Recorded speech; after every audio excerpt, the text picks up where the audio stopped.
example, the PDP said the government has refused to engage and that we are running a government of exclusion.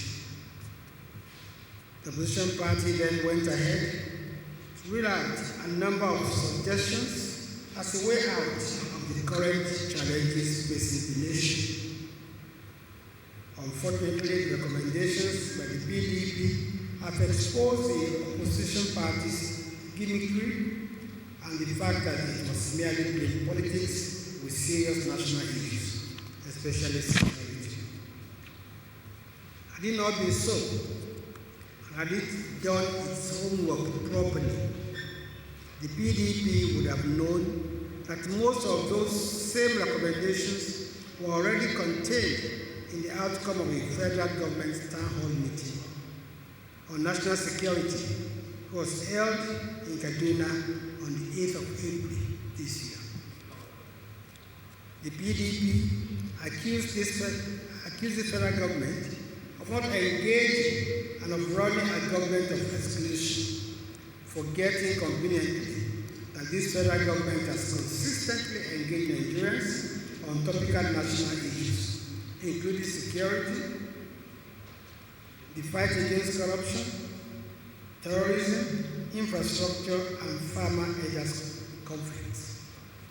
The town hall meeting series, which we launched in 2016, has so far held 18 times across Nigeria.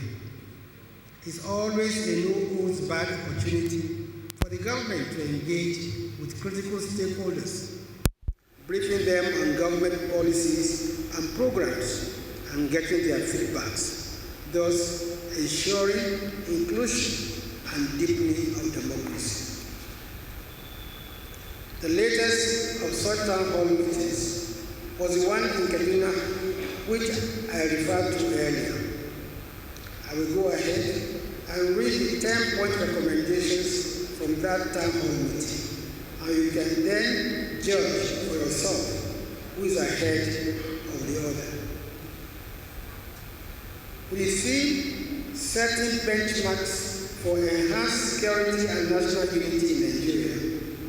The town hall meeting reached the following resolutions. 1. That the governance of human society should be based on law rather than the whims and caprices of human beings and must be obeyed by all, as all persons are equal before the law, including the lawgivers.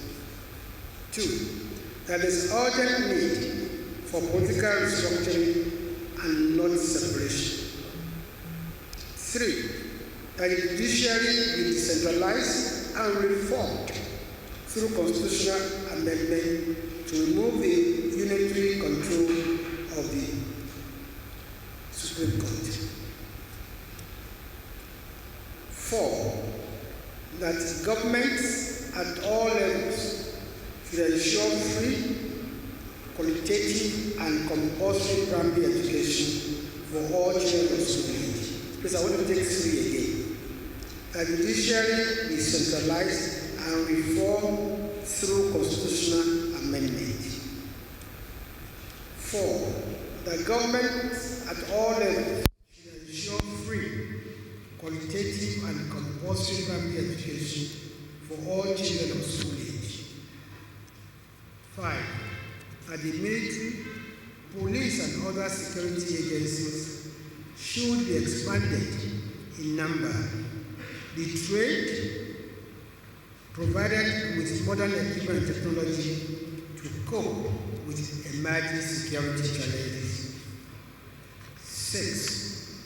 That both religious and missionary leaders should encourage and promote intermarriage for unity as contained in the 1999 Constitution, as amended, Article 15(3)(c), which prescribes intermarriage among persons from different places of origin of different religious, ethnic, or linguistic associations or ties.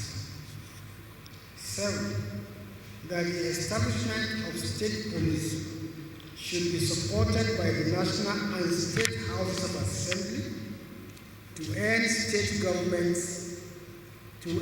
state governments have firm control in addressing security issues. 8, that traditional rulers should be given their age-long role of maintaining peace and security within their kingdom. 9, the local government autonomy be actualized to enable them to have control of their areas, including the ungoverned spaces, in tackling security challenges. And finally, that the farmers' elders clashes be addressed by establishment of ranches, grazing reserves with modern amenities to check the transhumance of the herders. Gentlemen, these are clearly more encompassing and far-reaching than the political belief which the PDP embarked upon yesterday. Conveniently, the PDP did not acknowledge this national engagement that featured panelists from academia and civil society. The lead presenter was Professor Jibril Ibrahim, and 4 discussants were Mrs. Ibukun Awoshika, the erstwhile chairperson of the First Bank, Professor Sakanu, a renowned veterinary surgeon, Professor Chudi Wazuruke, an academic and a former member of the House of Representatives, and Professor Kokore, a governor of the University of Benin. The stakeholders who attended included all the service chiefs, members of the legislative and executive arms of government, civil society organizations, traditional and religious leaders, women and youth groups, as well as labor. There can be no better engagement than this. Now, we have gone a step further. We have taken those resolutions to the National Economic Council, chaired by His Excellency, the Vice President, and which also includes all state governors. As a prelude to adopting the recommendations, the NEC has directed all state governors to organize statewide consultation on these resolutions and then revert to the Council in their next meeting. You can now see that the PDP was more interested in playing politics with national challenges than helping to find solutions to them. They presented as original thinking some of the same resolutions that we are already working to implement without a single reference to those same recommendations that emanated from our town hall meeting of April 8, 2021. The disparity Mr. President and the federal government engaged in name calling and finger pointing, gloated about the security challenges facing the nation, lied about how to resolve security challenges under their watch, and then went ahead to say at their historical press conference that they have not come to play politics. Who is winning here? Finally, I want to comment on one other issue raised by the PDP in its plea to the gathering press conference. The PDP alleged that kidnappers and bandits are not being brought to justice. This is apparently aimed at the federal government. It is shocking that the party that ruled this nation for all of 16 years does not know that kidnapping and banditry are not federal offenses. The PDP should therefore call out the states, including those being controlled by it, to ensure a rigorous prosecution of arrested kidnappers and bandits.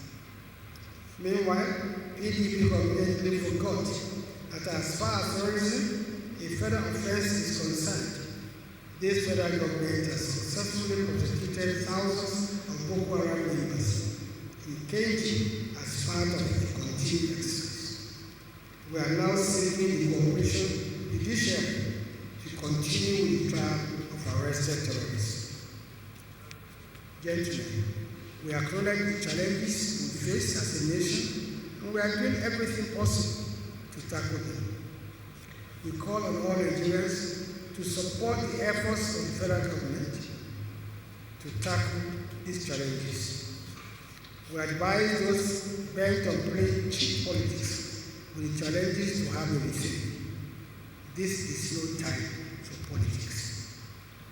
I thank you for your very kind attention.